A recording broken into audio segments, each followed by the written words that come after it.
পার্বণের প্রথম পিঠে বানানো হিসাবে কিন্তু বানিয়ে ফেললাম চুষি পিঠে। তোমাদের সাথে তো সবই শেয়ার করি, তাই এটাও আমি শেয়ার করলাম। পোস্ট করতে করতে একটু লেট হয়ে গেল। প্রথমে চালগুঁড়িটা নিয়ে একটুখানি নুন দিয়ে মেখে নিয়েছিলাম, আর অন্যদিকে একটা পাত্রে জলকে বেশ ভালো করে বয়েল করে নিয়ে ওই জলটা দিয়ে এরকম ডো করে মেখে নিলাম, আটা মাখার মতন করে। এটা মাখতে কিন্তু ভীষণ কষ্ট হয়, এত গরম জল দিয়ে মাখতে হয় না। আর প্রদীপে সলতে পাকানোর মতন করে হাতে একটু চাল গুঁড়ি নিয়ে এইভাবে সরু সরু করে পুলিগুলো পাকিয়ে নিলাম। নেয়ার পরে বেশ আমি অনেকটা মতো দুধ দিয়ে জাল দিয়ে নিয়েছিলাম।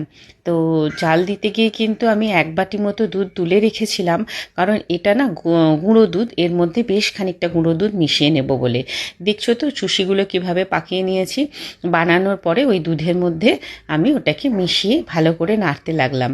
বেশিক্ষণ সেদ্ধ হওয়ার সময় লাগে না কিন্তু, যেহেতু ওটা গুঁড়ো দিয়ে বানানো থাকে, হাতে গুঁড়ি থাকে চালের, তাই খুব তাড়াতাড়ি কিন্তু দুধটা ঘন হয়ে যায়। সেই জন্য ওটাকে একটু বয়েল করতে দিয়েই কিন্তু আমি বেশ খানিকটা গুঁড়ো দুধ দুধে গুলে নিয়েছিলাম। তাহলে কিন্তু খেতে না পিঠেটার একদম দারুণ টেস্ট হয়।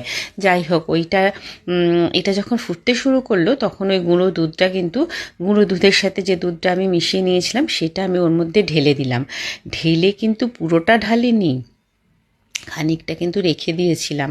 কেন জানো তো, তখন ওই যে আমি গুড়টা দুধে এই সময় ফুটে ওঠার পর মেশাবো না, মেশালে কি হবে দুধটা কেটে যেতে পারে, জানি না তো গুড়টার কীরকম কন্ডিশন।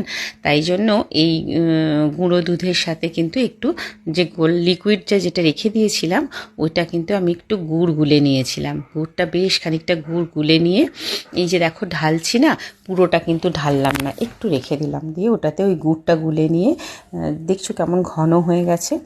এরপর ওই মানে গুলে রাখা গুড়টা ঢেলে দিয়েছিলাম। ঢেলে দেওয়ার পরে জাস্ট নামাবার আগে একটু কার্ডামম পাউডার দিয়ে নামিয়ে নিয়েছিলাম। তোমরা জানিও তোমরা কীভাবে কি পিঠে বানিয়ে।